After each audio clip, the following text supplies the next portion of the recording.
Furniture says a lot about who we are. Walk into someone's house and you'll see their expression and their individuality. You can tell a lot about someone by their furniture. A well-placed table, a chair alone with just a reading lamp, a seemingly perfect dining table, until you really look at it and then you realize it's perfect because it's imperfect.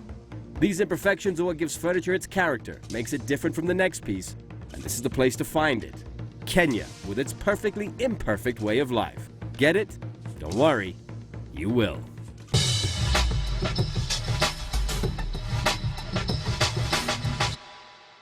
Here on the outskirts of Nairobi is a place called Indian Ocean Creations. Now they do something really unique with furniture. They take dhows, sometimes centuries old, and create furniture with a twist. But rather than me tell you about it, let's go in and take a look.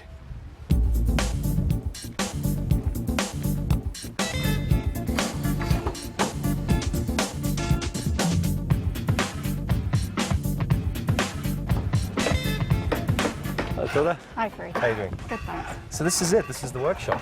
This is where it all happens. There's a heck of a lot of activity going on here. We've got 17 fundis, all doing different aspects of the design process and the manufacturing process. We've got some carvers from the coast who are doing some of the carving that you can see around. And it's old traditional methods, Right. all hand tools. I've noticed as I walked in, a lot of old dhows here. Is this the sort of crux of what you do, the sort of center of what you do? Absolutely. We don't buy new wood. We use wood that's already had a history, doing lots of other things. And we take it at the end of its lifespan as a dhow and we turn it into, we give it a new life. Right. We turn it into other things that you can see around here. And yeah, it's an exciting process. And I also understand you've got some guys here that come specifically from the coast to work on this. Is it because you're dealing with dhows that these guys have come to work on the wood? Not really. It's just that the fundis from the coast are guys who have probably been taught by their fathers or their grandfathers, and they've got a tradition of hand carving with traditional tools. And that we get the result from them that looks 100 years old, and that's what we go for. We're looking for a very traditional look. So every piece you would say is different from the next piece. No one's going to have the same piece. No two people are going to have the same piece in their house. Absolutely. The wood itself is so unique. Every piece you see is a unique piece of wood, and that's reflected in the furniture. What kind of furniture are you making here? Is it everything? We make big pieces, mainly. We look at the wood and we let the wood inform us on what it can be turned into. And we create dining tables, lots of chairs, all different sort of feature piece furniture. What we do is practical, but it's also creative and artistic. Some people don't like it, some people love it, thankfully. Yes, exactly. Should we have a look around? That would be great. Okay, I'll follow you.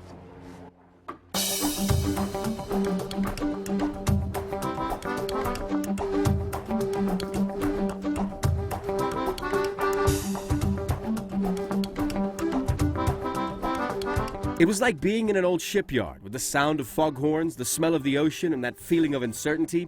This place is amazing, a graveyard where old ships are reborn. This piece in particular grabbed my attention. Its simplicity transversed into something so functional. A bench, a perfect bench. We've really worked with the wood. It's got this beautiful curve that you can see, which is a classic rib of the dhow shape. Right. This is what gives the dhow shape. Exactly. Yeah. And all of this distressing, we cherish it. And I think there's an exoticism about the dhow trade, you know, transporting spices and Sure. And all of that, and I love it. And in this piece, I really feel you can see that. You can see the history, where it's come from and where it's been a little bit. So essentially you're buying a piece of history, really? I feel so. Okay. Excellent. Love it. Tilda has completely changed the way that I look at furniture. There's something so much deeper than the shape or the design. Yeah, I wanted to show you this piece here, Frida. It just shows you something about the uniqueness of what we do. You can see the name there of the dhow on the back here. And one dhow is given a name, and here that piece, the naming piece, is used in the design. And you don't sort of, I don't want to say doctor would be the wrong word, but you would never add anything to a piece of wood. There's certain ethics of dhow furniture and things like that. They almost have a a sort of a spiritual value, and when you work with dowel makers and when you understand it, it's a really nice part of the process. There's a piece round here, piece of wood round here. Oh, right, yeah. Every single one of these nails is handmade, and as I say, it could have been made 200 years ago.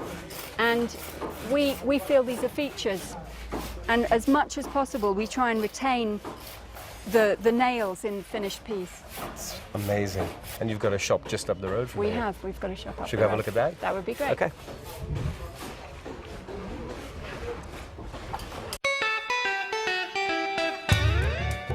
What a great secret tucked away on the outskirts of Nairobi. Doesn't scream to you to come and visit. And in keeping with this tradition of exclusivity, there's only one place in Nairobi that retails it, tucked away in Karen, in the same compound as the Talisman. The Velvet Room, a place where Tilda's creations have the chance to come to life. In here, it feels like being at home. The Velvet Room is a chance for us to show people what the work looks like in a finished setting. You can see here the tables and different furniture, more in a home setting, so people get an idea of the dimensions and how it's going to look and feel in their home. So who's buying this stuff? A whole range of people. We get a lot of expatriates coming here and they want to furnish their homes with something unique and something Kenyan. We believe that there's a move away from mass-produced furniture, and everything we do is so unique, and people respond to that and they like that, and luckily for us they're prepared to pay a little bit of a premium for it. Obviously you have a huge expat market that would come here to Kenya, see something that's so African and so authentic, take it off when they're sort of 10 years old, want to take it home. Do people pack up containers and go off with all this stuff? They justify taking containers home because of the stuff that we make. It's not the sort of stuff you would leave. It's the sort of thing that you build a room around and people buy it and keep it. And heirloom furniture has really died out generally in the world, but our stuff is heirloom furniture. People will keep it, cherish it, and pass it on to future generations. And for me that's really important because the wood itself is so old and has a history. The way that people are weaving it into their family histories, I just think is amazing. For me, the beauty of what Tilda and Indian Ocean Creations do goes way beyond the fantastic designs, and way beyond the history.